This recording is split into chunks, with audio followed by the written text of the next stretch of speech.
Worthy of investigating? No, not if you're a leftist hack. And if you're a liberal, again, you set up these circumstances so fraud can happen. And when allegations of fraud emerge, you then call everybody alleging the fraud conspiracy theorists and idiots in the media. Now you know why nobody respects the media at all. If you were going to commit fraud, voter fraud in an election, how exactly would you pull it off? Now, listen, this is not a tutorial on voter fraud by any means. I mean, we are conservatives. We're the ones who care about crazy things like voter ID and fighting for voter integrity and free and fair elections. I know that's nuts to liberals, but that's kind of our thing. But if you were going to commit voter fraud, how exactly would you do it? Well, may I suggest the likeliest way would be a two-part plan. Let's go through section 1 of your two-part voter fraud plan. One of the ways I would do it is I would engage in absentee or mail-in ballot fraud. Joe, why would you do that in contrast to in-person voting? Well, maybe because if you do it by mail, you don't have to see someone at the election board or at the election booth, and they don't have to see you. The only person you're seeing is the mailman. Is it? You think that'd be probably the better way to do it? I'm just saying. Remove yourself from the in-person. You know, there could be video cameras, whatever around. People could see you walking up when you're pretending to be someone else. You'd rather just do it by mail because the mailman's not an investigator. Just saying. So how would you do that, absentee mail-in fraud? Well, you could do it a couple of ways. You could register a bunch of people not registered to vote and then vote for them. I think that's illegal. Just checking. Joe, reasonably confident that if I register for you and then vote for you, that's not good, right? On a good, bad scale, that's on the bad scale. Okay, not sucks, good. Yeah. Thank you. Just I have to check, folks. I'm just checking. So that's what I would do. I would register a bunch of people and then vote for them. In order to do that, I'd request a bunch of ballots under false names, false addresses, or using false information. I would then go and harvest those ballots where you pick a middleman to go and deliver the ballots. Why? Again, it's my voter fraud mail-in theory, post office mailman theory, that the mailman's a great guy or the mailwoman, they're fantastic. They probably work pretty hard out there, but they're not voter fraud specialists, unlike people in an actual election booth who would probably sniff you out if you showed up 4 or 5 times to vote in the same day. Just throwing that out there. If you give 4 or 5 ballots to a mailman or a ballot harvester who's collecting ballots, and they drop them off at the voting location, that's probably a lot easier than you going personally 4 or 5 times to vote for 4 or 5 people that aren't you. Just a guess. Throwing that out there. So register a lot of people, vote for a lot of people, request a lot of ballots that aren't people, harvest those ballots by separating people from the actual voting location so they don't have to show up multiple times. It's probably a way to do it. And then you know what I throw in, Joe, just for kind of safekeeping? A couple of zombie votes, Officer Rick Walking Dead style. I mean, you know, the zombie constituency is very heavy for the Democrats. I do that too. Yeah. Because dead people are Joe, would you venture to say they're highly unlikely to complain? Because they're dead? Highly unlikely. The chances of them complaining are virtually zero. You never know. Once in a while, we could have some kind of, I saw a story the other day. A guy was in a morgue. They were getting ready to embalm him. He popped up to attention. He was still, no, seriously. True story. Maybe he complains. I don't know. Very rare, though, for dead people to complain. So that's what I would do. I would do it through the mail, absentee or mail-in ballot frauds. And number 2, what I would do is, in order to make sure a lot of these ballots that are fraudulently submitted aren't detected, I would disrupt any kind of verification, notably signature verification. You know, you sign your name, Dan Bongino, and then people going, hey, that doesn't look like Dan Bongino's signature. We're not going to do that this time, or we're going to make sure that the whole system's not as robust as it was last time. We're going to let a few things slide. So that's what I would do too, and you'd have a recipe for disaster. So they had a hearing in Arizona yesterday. Rudy Giuliani and Jenna Ellis were out there on the election in Arizona, where Maricopa County, we saw a lot of really strange things happen, like Magic Joe Biden, who got a million votes at a Maricopa County in Arizona. That's really crazy. Joe Biden, Magic Joe, as we called him yesterday, 1 million votes. Compare that to Obama, who got 542,000 votes in Maricopa County, Arizona. Wow, just really weird how Magic Joe Biden managed to almost double Obama's output. So they did a hearing yesterday, and I have 2 cuts from this. Here's cut number 1, where this should I mean, you want to talk about like toasting your muffins here, folks? This is at the Arizona hearing yesterday. There were 2 voters claiming that there were absentee ballots claimed in their name when they didn't claim them. And they actually got them on the phone or played phone recordings of them at the hearing. Check this crap out. Charles Mart's in the state of Arizona and is having requested an absentee ballot. Did you request an absentee ballot? Absolutely did not. No. Okay, and did you? Okay, no. Okay, somebody from our team will follow up with you, and can you please give us the best phone number? Is it this? So I'll play for you the second example. Hello? Hello? Hi. Hi, is this Zofa? Yes. Hi, my name is Taj. I'm with the Voter Integrity Fund. In the state of Arizona, it said that you requested the absentee ballot. I'm just making sure that you requested that ballot. No, I did not request an absentee ballot. Okay, somebody from our team will follow up with you. Is this a good number to follow back up with you on? And again, I'm sure the liberal media buffoons who have no interest in investigative journalism whatsoever will say, oh, that's just 2 examples. Maybe there's more. Did you ever think of that? Now, we could, of course, eliminate the fraud if someone requested an absentee ballot and then signed that absentee ballot for someone else if we did signature verification. You'd say, of course they did that in Maricopa County, Dan. Of course they did it. Did they?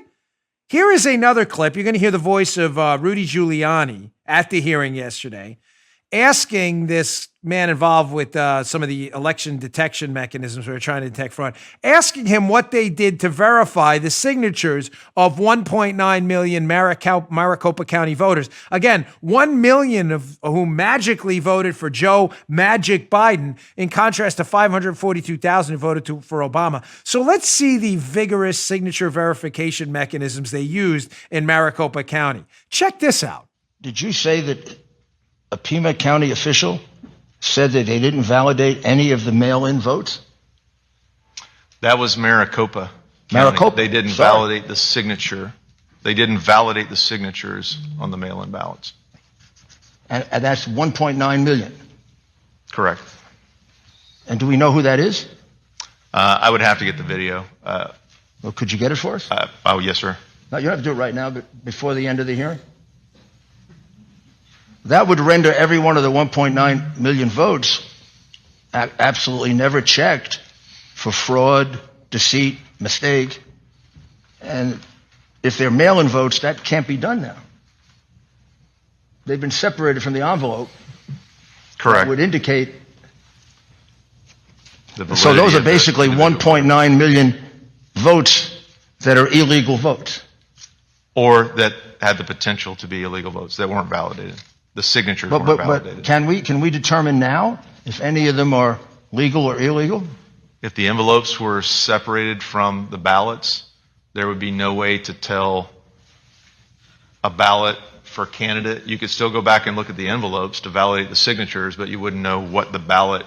And isn't that the reason you're supposed to have an observer when you do that? That is part of the chain of custody procedures, I believe, in Arizona. And when they talk about chain of custody, that's what they're talking about, right? Correct. Such a fraud. This is it's unbelievable. This is the most predictable electoral crisis in human history. Let's mail out a whole boatload of ballots and let's not actually verify the signatures that the people who were the registered voters signed them. The most predictable election crisis in human history. Listen to me and listen very good to this. Horse blinders on right now. I have zero sympathy or tolerance or patience for the PP tape hoaxers right now saying, you're promoting the election disinfo. I'm not promoting anything. I'm simply suggesting we look into the unbelievable election anomalies here and the potential for massive fraud in these mail-in ballots, being that we tried something we've never tried before and did it in a way that opened up the system to fraud. You don't want voter ID, leftists. You don't want it. You love this. You love, listen to me. You love election chaos. And now when we call you out for the election chaos you caused, now you want to come and hammer us? Oh, you guys are promoting disinformation. We're promoting nothing. I'm relaying to you testimony of people indicating there was the potential for fraud in this election, you dunces. If you had voter ID where people showed up and showed an ID or verified their signature on a mail-in ballot application appropriately, we wouldn't have this problem. But you don't want that. So now you reap what you sowed. You may say Nevada too. So that's Arizona. Yesterday we covered Georgia. Oh, yeah, Nevada too. Look at this article in the Washington Examiner. Read this one. This is another toast your muffins moment. Article will be in the show notes today. Historically strange spike in incomplete Nevada voter files. People listing casinos as, quote, homes by Paul Bedard, Washington Examiner. Again, you'll hear none of this in the mainstream media. They're the real disinformation specialists, not us. They're not concerned at all about this. Here, from this piece, listen to this one. This is what I teased in the opening of the show. Look at this chart from the Washington Examiner piece. Number of 2020 voters in Nevada Congressional District 3, whose voter registration lists invalid birthdays, birth months, and unknown sex by year of registration. So let me show you, for all you audio listeners who can't see the chart, you have flatline 2007, 2008. You have 0, 0, 1, 1. This is the number of incomplete voter files. 2012, 0. 2013, 0. 2014, 1.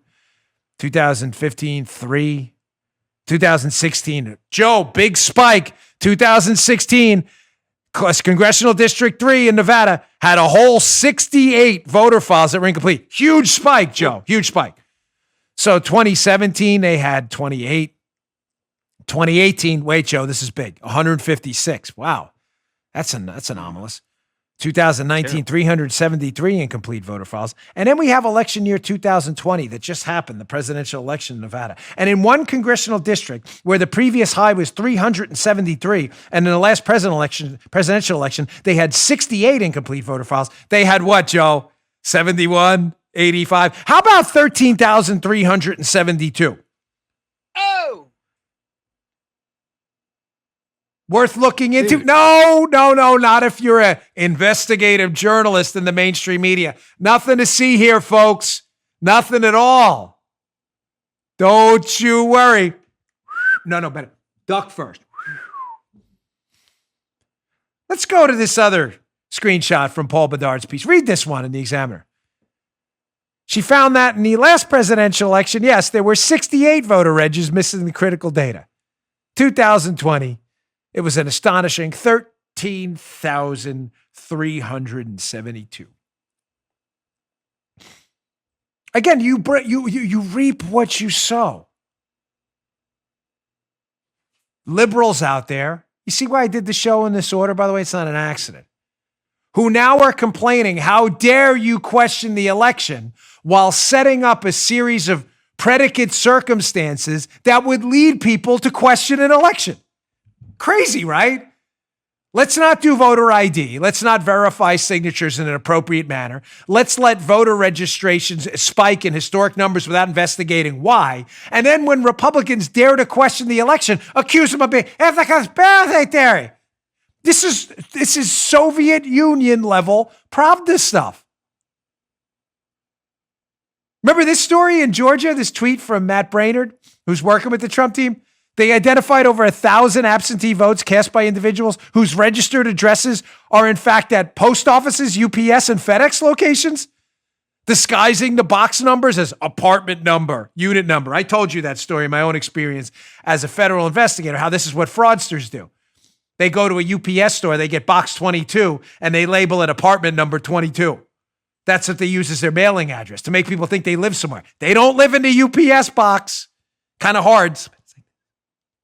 Get your head in there. My dog could probably get her head. She'll squeeze her head in anywhere. Worthy of investigating? No, not if you're a leftist hack. And if you're a liberal, again, you set up these circumstances so fraud can happen. And when allegations of fraud emerge, you then call everybody alleging the fraud conspiracy theorists and idiots in the media. Now you know why nobody respects the media at all. You just heard Dan Bongino.